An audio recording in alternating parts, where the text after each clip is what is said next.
Hello everyone, मैं आप सभी का स्वागत करता हूं हमारे इस यूट्यूब के प्रोफेशनल क्लासेस पे। हमारा टॉपिक है गुडविल। इससे पहले हम लोगों ने basic concept of goodwill already discuss कर चुका है।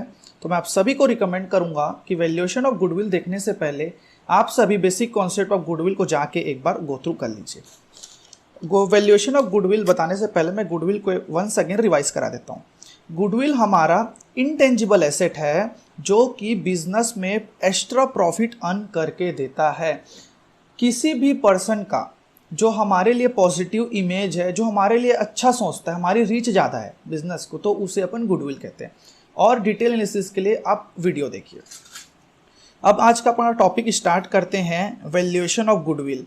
गुडविल हम लोगों को पता तो चल गया है कि गुडविल इमेज होता है, इंटेंजिबल एसेट होता है, बट उसको वैल्यू कैसे करें, उसको कितने में अपने बुक्स ऑफ अकाउंट में शो करें, बैलेंस शीट पे कितने पे शो होगा ताकि उसको अपन अमोर्टाइज कर सकें।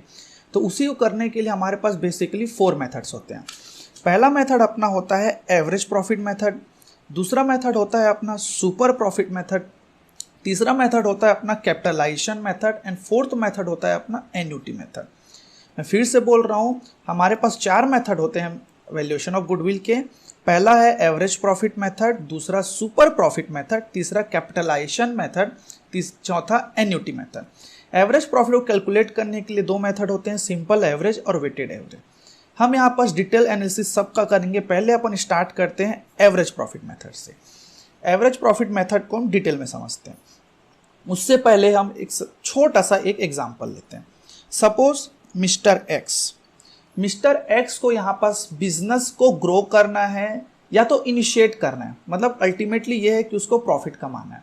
अब उसको अगर प्रॉफिट कमाना है, या तो बिजनेस नया खरीदेगा या तो ओल्ड बिजनेस जो ऑलरेडी मार्केट में एग्जिस्ट कर रहा है, जो प्रॉफिट कमाती है, उसको खरीदेगा। तो अपन यहाँ पास एग्जांपल लेते हैं कि मिस्टर एक्स मिस्टर वाई की जो एग्जिस्टिंग बिजनेस है उसको एक्वायर करना चाहता है ताकि उसको ज़्यादा मेहनत ना करना पड़े और वो प्रॉफिट इजीली कमा सके। तो अब बात आता है कि मिस्टर वाई का बिजनेस कैसा है। ये डिपेंड करता है कि मिस्टर वाई कितना प्रॉफिट अर्न कर रहा है, कितने साल हो गए उसको रन करते हुए, उसकी ब्रांड क्या है, ये सब चीज़ पे डील होगा। अब यहाँ पास बात ये आता है, अब मिस्टर एक्स गया मिस्टर वाई के पास, उन्होंने डील की कि मेरे को आपका बिजनेस खरीदना है, समथिंग जो भी खरीदना है। तो मिस्टर वाई यहाँ पास ये बोलता है कि मैंने 2019 में प्रॉफिट कमाया, 2020 में भी प्रॉफिट कमाया, 2021 में भी प्रॉफिट कमाया, मतलब पिछले 3 साल में कंटिन्यू मैंने बहुत अच्छा प्रॉफिट कमाया है। और अगर तुम मेरा बिजनेस खरीदना चाहते हो तो जाहिर सी बात है कि तुमको एक्स्ट्रा मेरे को पैसा पे करना पड़ेगा मेरे नेट एसेट से ज़्यादा। क्यों? क्योंकि मेरा प्रॉफिट ऑलरेडी ज़्यादा पैसा कमा के दे रहा है, उसी कारण तुमको ज़्यादा पैसा पे करना पड़ेगा। अब सीधी सी बात यहाँ पास ये आती है कि कितना ज़्यादा पैसा पे करना पड़ेगा, क्या ये डील सही है। तो यहाँ पास अपना आता है एक टर्म फ्यूचर मेंटेनेबल प्रॉफिट। वो प्रॉफिट जो फ्यूचर में मेंटेन होगा। सीधी सी बात है, वो प्रॉफिट नहीं जो आज हो रहा है बट आगे जाके नहीं होगा, उसको अपन कंसिडरेशन में नहीं लेंगे, बट वो हम लोग को प्रॉफिट लेना पड़ेगा जो आगे जाके मेंटेन होगा। ये डील हो गई। हम लोग यहाँ पास डील कर रहे हैं 1 अप्रैल 2021 में। तो अपने लिए यहाँ पास पास प्रॉफिट होगा 2019, 2020 एंड 2021।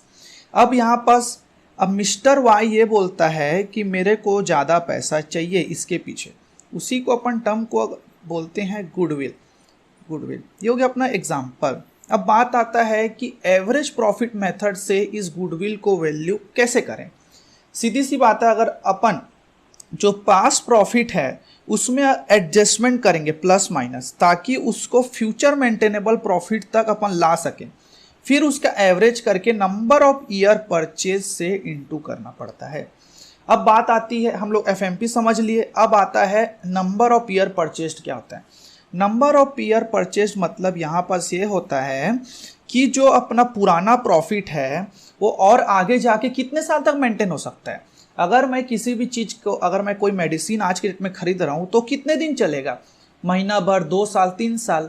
आगे तक तो चलेगा एटलीस्ट। तो यहाँ पास ये है कि मिस्टर एक्स जो वाई का बिजनेस एक्वायर करेगा वो कितने दिन तक और प्रॉफिट अर्न करके देगा।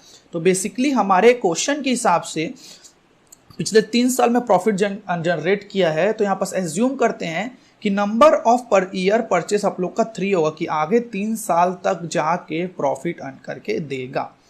अपन आगे और पढ़ते हैं। अब सिंपल एवरेज की अगर अपन बात करें डिटेल पे, सिंपल एवरेज मेथड पे कैसे निकलता है। एफएमपी मतलब होता है future maintainable profit. Future maintainable profit अपना कैसे निकलता है, total of past year profit upon number of years. फिर से बोल रहा हूं मैं, total of past year profit. Past year profit मतलब 2019 का प्रॉफिट, 2020 का प्रॉफिट और 2021 का प्रॉफिट आफ्टर एडजस्टमेंट, और डिवाइड करेंगे number of years. Number of years अपने पास आएगा यहाँ पास 3 सपोज। अब उसके बाद आता है अपना आ गया एफएमपी, फिर एफएमपी में अपन इंटू कर देंगे नंबर ऑफ ईयर परचेस, जो हम लोग के पास ऑलरेडी हम डिस्कस कर चुके हैं 3। हम फिर से एक बार और रिवाइज करते हैं कि फ्यूचर मेंटेनेबल प्रॉफिट ही क्यों जरूरी होता है। फ्यूचर मेंटेनेबल प्रॉफिट के बेसिस पे लेना इसलिए जरूरी होता है क्योंकि बिजनेस के पीछे कुछ कुछ प्रॉफिट ऐसे भी होते हैं जो नॉन रिकरिंग होते हैं, जिससे बिजनेस का कोई मतलब नहीं रहता, जस्ट लाइक ऑपरेटिंग नहीं होते। अगर मैं एग्जांपल देना चाहूँगा, अगर एक मशीन अगर सोल्ड हो गई, वो बिक गया, उससे 10,000 की प्रॉफिट हुई, वो हर साल तो बिकेगा नहीं, लाइफ में एक बार बिकता है तो बहुत कम बिकता है, तो उस प्रॉफिट को हम लोग को एडजस्ट करना पड़ेगा एफएमपी। क्यों? क्योंकि उस पर हम लोग के बिजनेस के प्रॉफिट का कोई लेना देना नहीं है। अगर मैं बिजनेस करूं या ना करूं उससे कोई इफेक्ट नहीं पड़ता मशीनरी का बिकने का। अगर ऐसा चीज जिसका होने से बिजनेस को इफेक्ट होता है ऑपरेटिंग को, तो वो एफएमपी पे कवर होगा। अब अपन डिस्कस करते हैं कि फ्यूचर मेंटेनेबल प्रॉफिट को कैलकुलेट कैसे किया जाता है। फ्यूचर मेंटेनेबल प्रॉफिट सपोज अपन थोड़ा एग्जांपल पे आगे बढ़ते हैं। ईयर अपन अगर ले लें इतना 17, 18, 19, 20 प्रॉफिट अपना हो गया, जो अपना एवरेज प्रॉफिट हम लोग को जो दिए रहता है। अब यहाँ पास आता है कि हम लोग को ऐड करना पड़ेगा एबनॉर्मल लॉसेस। एबनॉर्मल लॉसेस होता क्या है, सपोज फैक्ट्री पे आग लग गई, चोरी हो गया, तो क्या ये डे टू डे बिजनेस पे होता है? नहीं, ये डे बिजनेस पे नहीं होता। मे बी किसी बिजनेस पे पूरे लाइफ टाइम पे चोरी नहीं होती, किसी बिजनेस पे एक साल में 5 बार भी चोरी हो जाती है, इसमें कोई सर्टेनिटी नहीं रहती। अब बात यहाँ पास ये आता है, ये फायर पे जो हमारा लॉस हुआ है वो प्रॉफिट एंड लॉस में जाके डेबिट हुआ रहता है। डेबिट हुए रहता है, इसका मतलब यह है कि अपना प्रॉफिट कम शो कर रहा है, जो कि अपना फ्यूचर मेंटेनेबल नहीं है, फ्यूचर में जाके मेंटेन नहीं होने वाला हो प्रॉफिट, तो इसको हम लोग को ऐड बैक करना पड़ेगा। देन अगेन आता है अपना एबनॉर्मल इनकम। एबनॉर्मल इनकम में मैं सबसे बेस्ट अपना बता देता हूँ non current investment. Non current investment अपना होता है जैसे कि अपन किसी भी कंपनी में शेयर खरीद ले, इन्वेस्ट कर ले। अपन कोई इन्वेस्टिंग कंपनी नहीं है, जस्ट लाइक अपन मैन्युफैक्चरिंग कंपनी है। बट कैसा हुआ कि हम लोग किसी ने कंसल्ट किया कि आप चाहे तो अपने पैसे को थोड़ा सा डाइवर्सिफाई करके शेयर्स में इन्वेस्ट कर सकते हैं। अगर अपन शेयर्स में इन्वेस्ट किए, डिबेंचर में इन्वेस्ट किए, तो हम लोग को इंटरेस्ट का पैसा मिलता है, डिविडेंड का पैसा मिलता है। तो इससे हम लोग के बिजनेस को कोई लेना देना नहीं है। अगर मैं बिजनेस करूं या ना करूं, अगर मैं पैसा इन्वेस्ट कर चुका हूं तो उससे मेरे को इंटरेस्ट आएगा ही आएगा और डिविडेंड आएगा ही आएगा। जस्ट लाइक अगर मेरा इस साल अगर बिजनेस में नुकसान हुआ है तो जो मैं इन्वेस्ट किया उसका इंटरेस्ट कम आएगा क्या, ज़्यादा आएगा क्या? ऐसा हो ही नहीं सकता, वो एक डिफरेंट सेगमेंट है। उसी कारण वो ऑपरेटिंग एक्टिविटी का पार्ट नहीं बनता, उसी कारण इसको एबनॉर्मल इनकम्स बोल के अपन लेस करते हैं। अगेन अपर बात करते हैं फ्यूचर इनकम जो मेंटेनेबल होगा, फ्यूचर ऐसा इनकम जो आगे जाके मेंटेनेबल होगा। अब यहाँ पास अपन एग्जांपल लेते हैं, सपोज अगर आफ्टर बिजनेस एक्वायर्ड, अगर बिजनेस एक्वायर के बाद अगर हम लोगों ने डिबेंचर खरीदा, सीधी सी बात है, एक्वायर करने के बाद 2021 पे जस्ट लाइक अपन फ्यूचर एग्जांपल देखें, 1 अप्रैल 2021 के बाद अगर जस्ट उसके 2 अप्रैल को ही अगर अपन डिबेंचर खरीद लेते हैं, तो सीधी सी बात है कि इन सब प्रॉफिट में भी आगे जाके हम लोग प्रॉफिट हम लोग का इंक्रीज होगा इंटरेस्ट के रूप में। तो उसी कारण इंटरेस्ट को ऐड करेंगे और ऐसा फ्यूचर एक्सपेंस उसको भी माइनस कर देंगे। तो जाहिर सी बात है अपन नंबर ऑफ ईयर्स का टोटल करेंगे, फिर divide by number of years कर देंगे, तो एवरेज एफएनपी आ जाएगा। मेरे आई थिंक ये फ्यूचर मेंटेनेबल प्रॉफिट का कॉन्सेप्ट यहाँ पास क्लियर है। अब अपन डील करते हैं एक छोटे से क्वेश्चन पे जिसपे हम लोग का कॉन्सेप्ट थोड़ा और स्ट्रांग होगा। तो क्वेश्चन अपने पास ये है, एक कंपनी है XYZ, उसकी यहाँ पास बैलेंस शीट दी हुई है। बैलेंस शीट में अपन गो थ्रू करते हैं और आगे अच्छे से पढ़ते हैं। बैलेंस शीट में हमारे पास इक्विटी है 30,000, प्रेफरेंस शेयर है 20,000, जनरल रिजर्व है 90,000, loan 10,000, profit and loss 5,000, creditor है 6,000, गुडविल दिया है 5,000, building plant furniture stock non current investment and bank others चीज़ दिया। हम लोग को यहाँ पास दो चीज़ मेन फोकस करना है, वो है गुडविल और नॉन करेंट इन्वेस्टमेंट। यहाँ पास हमारा कंप्यूटेशन इसीलिए चल रहा है क्यों, ताकि अपन गुडविल को कैलकुलेट कर सके। तो सीधी बात यहाँ पास ये आती है कि अगर अपन गुडविल को कैलकुलेट कर रहे हैं तो जो बैलेंस शीट में हमारा गुडविल दिया है उसको हम लोग को इग्नोर करना पड़ेगा। For the purpose of calculating the goodwill हम लोग को यहाँ पास जो बैलेंस शीट में ऑलरेडी गुडविल दिया है उसको हम लोग को इग्नोर करना पड़ेगा। Second, non current investment. Non current investment यहाँ पास ऑलरेडी डील कर चुके हैं कि ये वो इन्वेस्टमेंट है जिसका पैसा आता है बट उसको ऑपरेटिंग से कोई मतलब नहीं होता। अगेन अब आते हैं अपन एडजस्टमेंट पे। एडजस्टमेंट पे अगर हम आए तो यहाँ पास अपने पास पास्ट प्रॉफिट को अगर आप देखें तो 2014 में 25,000 का प्रॉफिट हुआ है, 2015 में 27,000 का प्रॉफिट हुआ है, 2016 में 23,000 का प्रॉफिट हुआ है, 2017 में 19,000 का प्रॉफिट हुआ है। अगेन एडजस्टमेंट ये है कि जो नॉन करेंट इन्वेस्टमेंट है वो 10% पर ईयर के रेट से हम लोग को ब्याज कमा के देता है। इसका मतलब ये है 6,000 का 600 पर ईयर हम लोग को इंटरेस्ट मिलता है। इन ईयर 2016 मतलब इस 2016 में machine was purchase amounting to 15,800 wrongly charge to revenue account. यहाँ पर से एडजस्टमेंट ये बोलता है कि 2016 में जो अपन मशीन खरीदे हैं 15,800 का, वो गलती से अपना जाके रेवेन्यू अकाउंट में चार्ज हो गया है। सीधी सी बात है। इसका मतलब यहाँ पास अपना ये आता है, एक्चुअल एंट्री करेक्ट एंट्री अपनी होनी चाहिए थे machine debit to cash account, correct है। बट हम लोग की रॉन्ग एंट्री हम लोग की हो चुकी है रेवेन्यू अकाउंट टू कैश हो चुका है। इसका मतलब यह है कि रेवेन्यू डेबिट है तो अपना प्रॉफिट कम हो चुका है, जो गलत हुआ है, जिस गलत को हम लोग को सही करना पड़ेगा और मशीन को हम लोग को इंक्रीज करना पड़ेगा बैलेंस शीट में। जो इस बैलेंस शीट में जो प्लांट एंड मशीनरी का अमाउंट है वो 15,800 जो हम लोग को कम शो हो रहा है, करेक्ट है। देन उसके बाद बोलते हैं कि डेप्रिसिएशन रेट्स ऑन एसेट 15%। कोई भी अगर एसेट है तो उस पर 15% का डेप्रिसिएशन चार्ज होगा। नंबर ऑफ ईयर परचेस 2 है। उसके बाद हम लोग का एडजस्टमेंट आता है furniture loss on fire amounting 2,000 and 1,500 in year 2016 and 2017। ये हम लोग का हो गया है एबनॉर्मल लॉस, जो कि अपना FMP कैलकुलेट करते टाइम लेस होगा। तो चलिए अपन सॉल्यूशन की तरफ जाते हैं। हम सॉल्यूशन को यहाँ पास अच्छे से थोड़ा डिटेल एनालिसिस में डील करते हैं। ये रहा हमारा क्वेश्चन। सबसे पहले अपना पार्ट क्या यहाँ पास ये होता है, सिंपल एवरेज को कैलकुलेट करने के लिए हमको सबसे पहले FMP कैलकुलेट करना पड़ेगा। FMP कैलकुलेट करने के लिए total of past year profits upon number of years.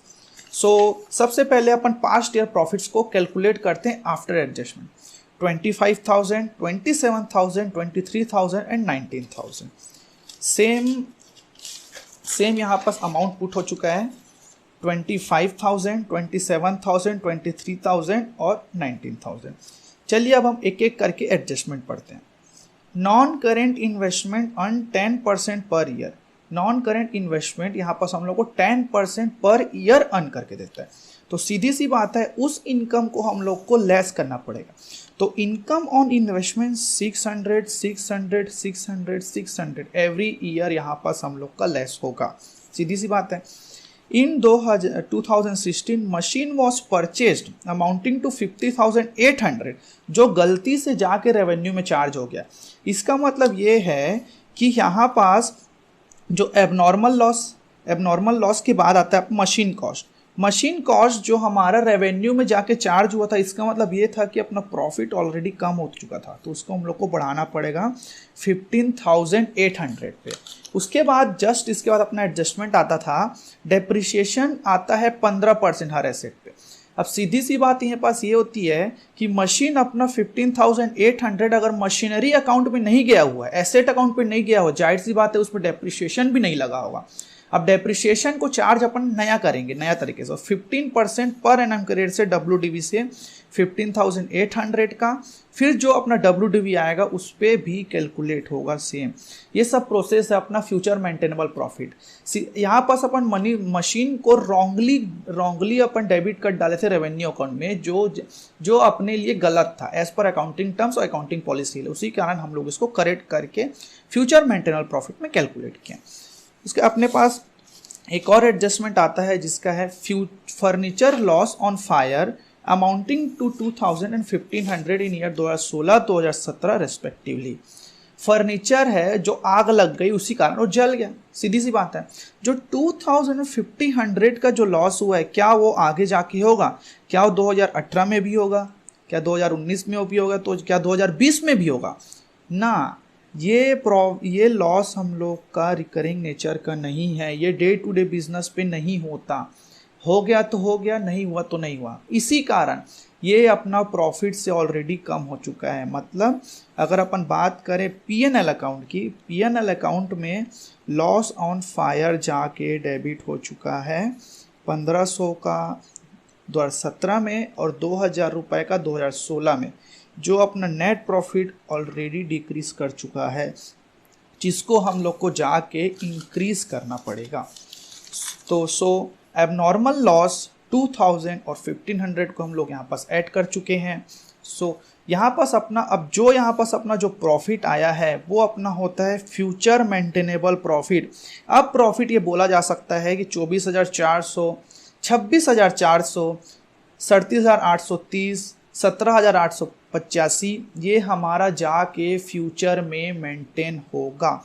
अब इसके बाद अपना उस फॉर्मूला आता है कि सिंपल एवरेज निकालने का। अब गुडविल का आता है FMP into number of year purchased. अपना FMP यहाँ पास कैलकुलेट करने के लिए अपन पूरे 4 साल का ऐड करेंगे, उसके बाद उसको डिवाइड करेंगे नंबर ऑफ ईयर्स, तो अपना एवरेज FMP हमारा आ जाएगा। अब गुडविल कैलकुलेट करने की सीधी सी बात है, जो number of year purchase generally question में दिया ही होता है नंबर ऑफ ईयर परचेज, क्योंकि उसको अपन एज्यूम नहीं कर सकते, उसको हम लोग एज्यूम नहीं कर सकते। उसी कारण goodwill FMP into number of year purchased, तो अपने पास यहाँ पास आ जाएगा गुडविल। ये हो गया अपना सिंपल। अगर अपन सिंपल एवरेज को अगर अच्छे से समझ चुके हैं तो अपन वेटेड एवरेज को भी अच्छे से समझ जाएंगे। वेटेड एवरेज में पूरा कैलकुलेशन सेम होगा, सिर्फ एक ही चीज चेंज होगा। यहाँ पास अपन अगर क्वेश्चन में देखें यहाँ पास एक नया चीज ऐड होगा, वो होगा वेट इसलिए दिया, वेट को मैं थोड़ा डिटेल में बताता हूँ। वेट हम लोग का इसलिए दिया जाता है, क्यों? 2014 का प्रॉफिट 25,000 है, 2015 का प्रॉफिट 27 है, 16 का 23 है, 17 का 19,000 है।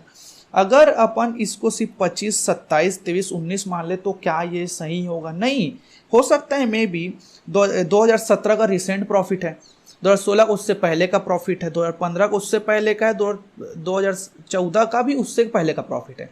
तो क्या मनी का टर्म्स रियल वैल्यू सही होगा अपन अगर डायरेक्ट इसको ले लें? नहीं।